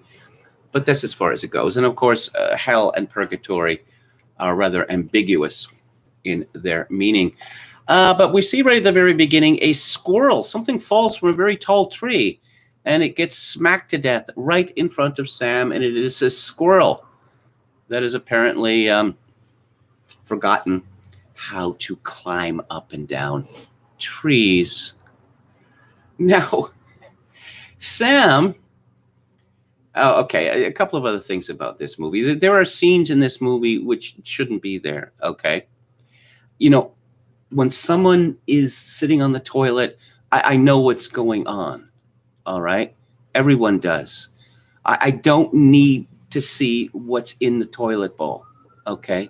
It's just disgusting. Now, I know we like to be frank about sex, and there's a scene near the beginning of this film where Sam is having sex with this woman that a young blonde woman that he knows. It's really not necessary for us to actually see it as if it is happening. Although the joke is, and it's a pretty good joke, is that there are things happening on a screen. Let's pay attention to the screen. I don't know, this could be a reference to the infamous Paris Hilton sex video, where Paris Hilton is being filmed having sex with her boyfriend, and the cell phone rings, and she takes the call. What could possibly be more important than what you are doing right now? There's also a great deal of talk about masturbation in this film, and also a scene of it, which is less graphic than the coital scene that I just mentioned. Still, it seems to be far more graphic than it needs to be. In any event, Sam has a friend. Now, when we first see her, she's dressed in some like German peasant outfit with a dirndl. And I was thinking, oh, maybe she works in a restaurant called, Der Wiener Schnitzel or something like that. The next time we see her, she's dressed in a sexy nurse's uniform. Oh, she's a prostitute. Now, this is one of the themes that runs through this film, that in modern Hollywood, there is very little difference indeed between, acting and prostitution, which may or may not be a comment on what is known as yachting. But amusingly, after having sex with the blonde woman, who is actually, well, there is a good joke that, what was the first time? And Sam starts talking about how he found a Playboy magazine in his father's garage and he stole it. And the girl says, a Charles in Charge rerun, which I thought was very funny indeed. But, there's this sense of doom which is hanging over Sam throughout the entire movie. And of course, you could, if you like, you could regard everything that happens as a kind of projection of the, the desolation he's feeling because his girlfriend dumped him, and the panic that he's feeling because he doesn't have a job and is about to be evicted from his apartment. And he is going to be literally homeless, Of course, you could also consider it as marijuana-induced psychosis, because there is a lot of ingestion of marijuana or marijuana-like substances in it. It's a very strange world that Sam lives in, and of course, there's questions raised as to, how realistic it is, and how much we're just seeing it through Sam's eyes. Because despite the fact that Sam is Andrew Garfield in this movie is one of the shaggiest men I have ever seen in a movie. He's constantly walking into these fabulous places filled with beautiful people, well, especially beautiful women, where people are drinking fabulous cocktails and there's some tremendous band playing. And for some reason, the bouncer or someone doesn't, put the hand on his shoulder and say, "You don't belong here." Because he looks like the kind of person who, would have "you don't belong here" said to him a lot. It's not as if, oh, yes, did you know that his band, just got signed a month ago with a big advance? No, there's no evidence of that. I mean, assuming that Sam had some sort of a job that made a fair amount of money. We hear from his mother several times, who seems a very sweet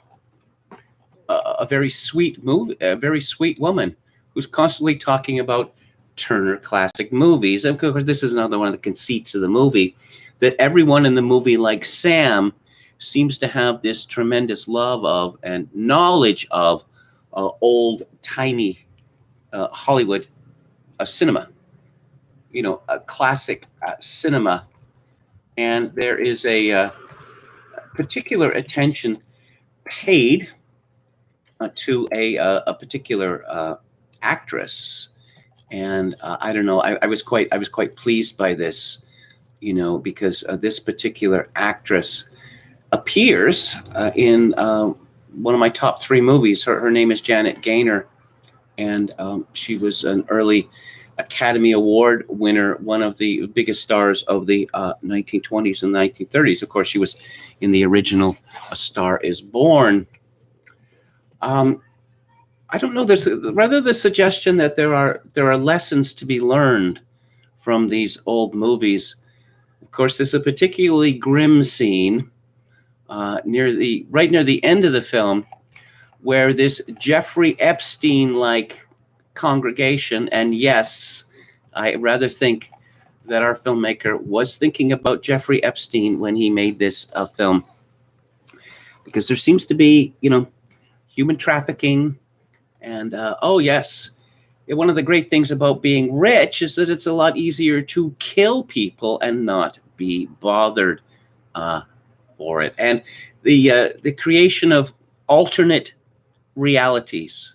We simply, the rules do not apply to us. But despite having sex with this blonde, who seems quite amenable and friendly, there is another woman, another blonde, and she's called Sarah, and she's played by the lovely Riley Keough. Sam seems to be a bottom man.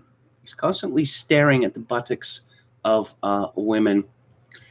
But he is quite taken, as anyone would be, by Sarah in her lovely bikini. And he spies on her at the pool with his binoculars. He'd early been spying on a Zaftig, but quite attractive MILF, isn't that the word that the kids are using, who has a bunch of parrots. And so he hooks up with Sarah, and they bond, and he's really looking, to have at it again for the second time, with 2 different women in one day. But it's not to be. She's tired, things to do. Come by tomorrow. Well, he comes by tomorrow, and the apartment has been emptied out. Everyone is gone. So he goes to the landlord, who, of course, we know is not happy with him. And why did this happen?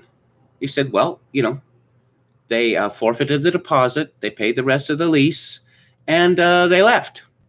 Well, why? What do you mean, why? Maybe she didn't like you very much. Maybe she didn't want a homeless man to be her boyfriend. Sam manages to find a picture of Sarah. And he's constantly flashing this picture at other people. Have you seen this woman? I mean, he's obviously obsessed with her. She has a dog, and the woman who dumped him has a dog. Meanwhile, there's a gang of dog killers running loose in Silver Lake, and we learned that Silver Lake is apparently an evil place. And Patrick Fischler, who is always good, plays a conspiracy theorist who does a zine called Under the Silver Lake, which I must say is very well done, and the animation of it that we see in the film is very well done. He is of the belief that there is an unspeakable evil that is resident in Silver Lake, and of course there's a lot of tales of unspeakable evil associated with the Los Angeles area. Supposed, murders up in the Hollywood Hills, and all these unexplained murders in Hollywood, within Hollywood and the Black Dahlia and all this. But it all gets thrown into the pot. There's too much of it. I understand that the fact that there is too much of it, again, could be seen as the result of Sam's fevered mind. But it would have been better if this were, honed, if it was more lapidary and more unified.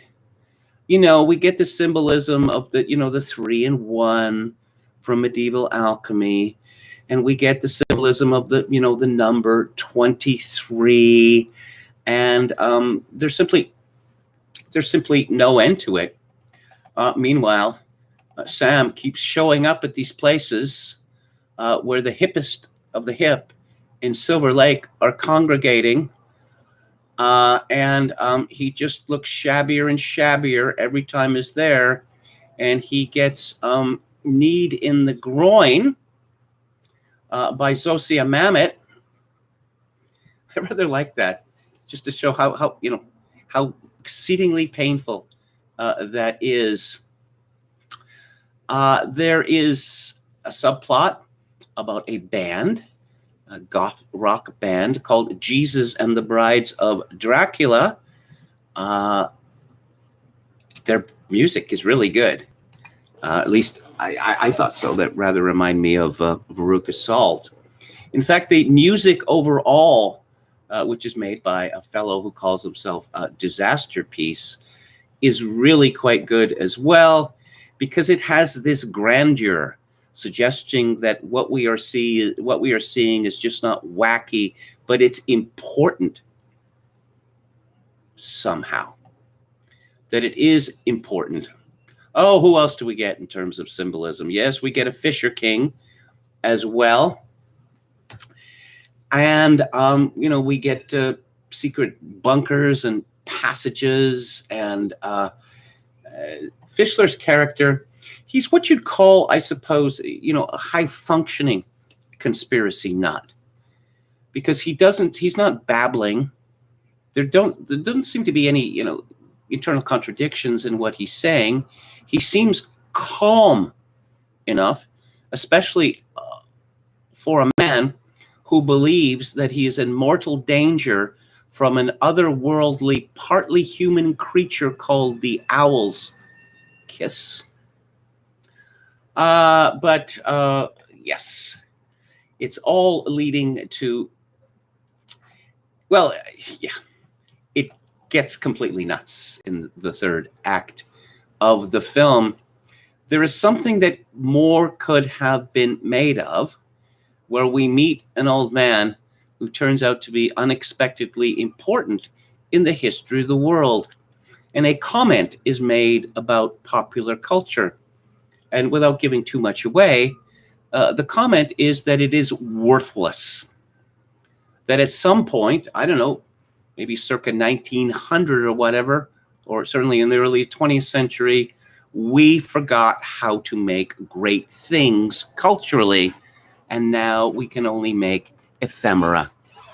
and that the point of this ephemera is because it's centrally directed by a regime or a cabal who makes us want to believe that life does have a meaning, that our emotions are real and not stupid and generated by people to control us and make money. I can't say more about this film without giving it away. I really thought that it was visually dazzling. Bright lights, big city, as they say. The camera work, cinematography by Michael Gilakis was very impressive. Very mobile camera, very good use of close-ups, tracking shots. Very nice color scheme, which is really appreciated since so many filmmakers, particularly indie filmmakers, have they show desaturated color palettes, which are ugly and depressing and uninteresting. But this does not. The movie also has a lot of good-looking young women in it, if you like that, and I do. But going back to the caveat that I made in the beginning, well, a couple of caveats. It is too long. It's about 20 minutes or so too long, and it is not as unified as it could be or should be. But apart from that, I really quite enjoyed it, and it actually made me think about the way that the world actually works. As I say, if you like weirdness, if you like the surreal, the unexplained, you're going to enjoy this movie a lot more than if you don't. And those are my thoughts on Under the Silver Lake. One final thing. It is pleasing in this day and age to see a film which actually tries to be interesting, which tries to be beautiful, which makes an effort at being profound, which is interested, in the circumstances of a human life instead of a bunch of monster fights and explosions. So let's have a final look at the chat. All hail the New York Times, Luke Ford. This is my trail of disgrace. Do we have any other comments here? Fuentes that would be Nick Fuentes, is a sociopath, says Texas Feral Hog. He is a bobblehead, He's a really extreme bobblehead.